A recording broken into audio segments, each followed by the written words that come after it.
Olhe atentamente para esta obra extraordinária. Esta é Lalibela, no norte da Etiópia, região de Amara, a cerca de 2.500 metros de altitude.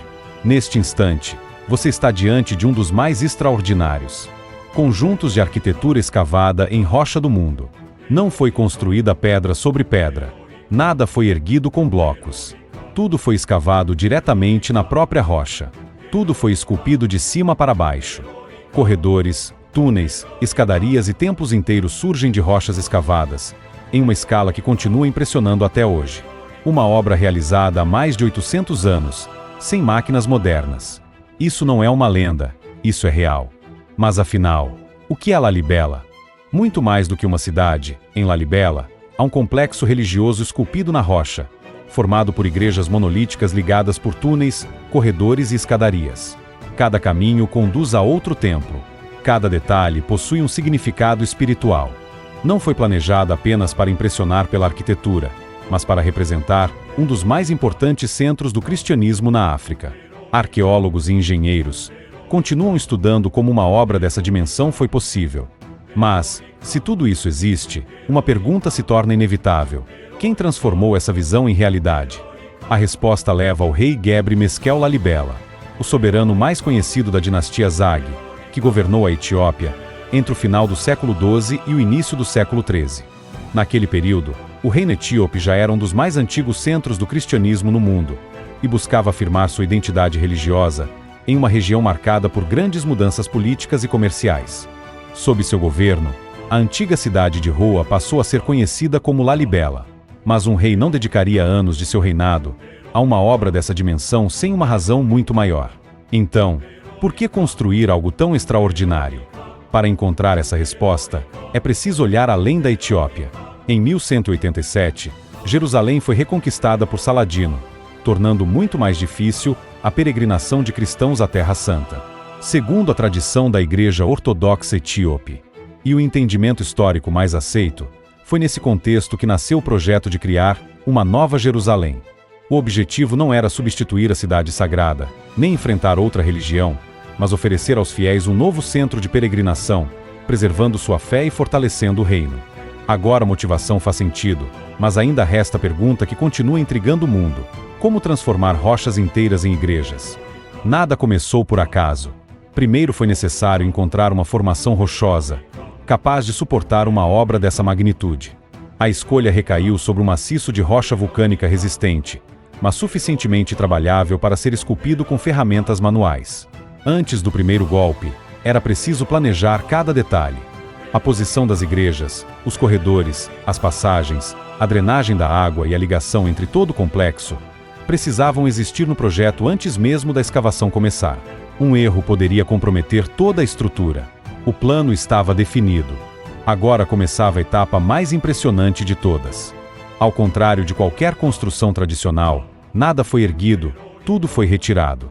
Os trabalhadores iniciaram a obra escavando profundas valas ao redor da rocha, até isolar completamente o bloco que daria origem à igreja. Depois vieram o teto, as paredes externas, as portas, as janelas e as colunas. Somente quando toda a parte externa estava pronta, começou a escavação do interior. Cada corredor, cada escadaria e cada espaço interno surgiram pela remoção precisa da pedra, sempre de cima para baixo. O edifício já existia dentro da rocha. O trabalho consistia em retirar tudo aquilo que não fazia parte dele. Mas uma obra dessa magnitude exigia muito mais do que conhecimento técnico. Quem foram as pessoas capazes de executá-la? Nenhum documento medieval informa exatamente quantos trabalhadores participaram da construção de Lalibela. O que os pesquisadores sabem é que a obra exigiu grandes equipes de artesãos especializados, mestres construtores, escultores e trabalhadores organizados em diferentes frentes. Martelos, cinzéis de ferro, picaretas, alavancas e cordas eram as principais ferramentas disponíveis. Toda a pedra removida precisava ser transportada manualmente, enquanto cada etapa seguia um planejamento rigoroso para evitar danos irreversíveis à estrutura. A tradição afirma que todo o complexo foi concluído em 24 anos. A arqueologia considera mais provável que as igrejas tenham sido escavadas em diferentes fases ao longo dos séculos XII e XIII. Ainda assim, algumas perguntas permanecem sem desaparecer. Toda essa obra foi resultado apenas da habilidade humana Ou existe algo mais por trás dessa história? Como uma obra dessa dimensão foi realizada? Durante séculos, essas perguntas atravessaram gerações. Para muitos fiéis da Igreja Ortodoxa Etíope, a resposta faz parte da própria fé. A tradição afirma que os trabalhadores escavavam durante o dia e os anjos continuavam a obra durante a noite.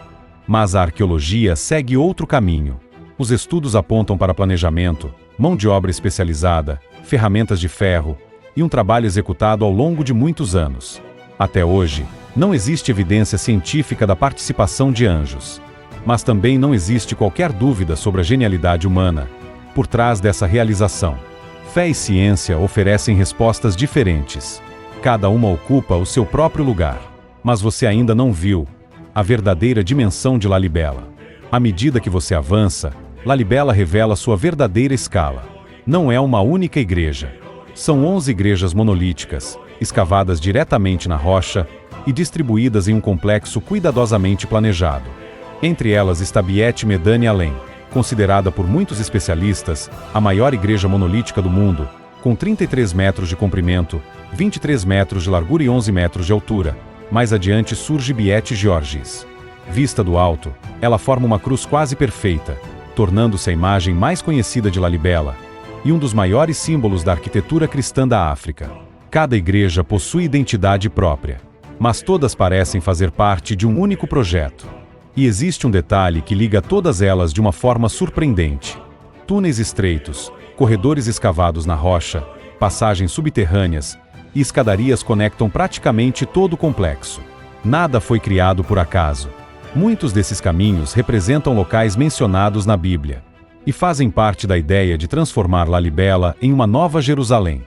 Um dos elementos mais simbólicos é um canal conhecido como Rio Jordão, inspirado no rio onde, segundo a tradição cristã, Jesus foi batizado. E a pergunta agora é inevitável: será que esse lugar continua vivo? A resposta está diante dos seus olhos. Lalibela nunca deixou de cumprir a função para a qual foi criada. As igrejas continuam recebendo celebrações religiosas. Monges e sacerdotes preservam tradições centenárias, e milhares de peregrinos chegam todos os anos, especialmente durante o Gena, o Natal da Igreja Ortodoxa Etíope. Em 1978, o complexo foi reconhecido como Patrimônio Mundial da Unesco, reforçando sua importância para toda a humanidade. Ao mesmo tempo, enfrenta desafios constantes: a erosão natural da rocha, as infiltrações provocadas pelas chuvas e os conflitos recentes na região exigem trabalhos permanentes de conservação. Depois de tantos séculos, proteger Lalibela tornou-se quase tão importante quanto construí-la. Mas, afinal, o que faz desse lugar algo verdadeiramente único? A resposta nunca esteve apenas na pedra. Lalibela reúne engenharia, arquitetura, arte, história, religião e tradição em um único lugar que permanece vivo até hoje. Não é um monumento abandonado. Não é um cenário criado para turistas. É um patrimônio onde pessoas continuam rezando, celebrando e preservando uma herança iniciada há mais de 800 anos.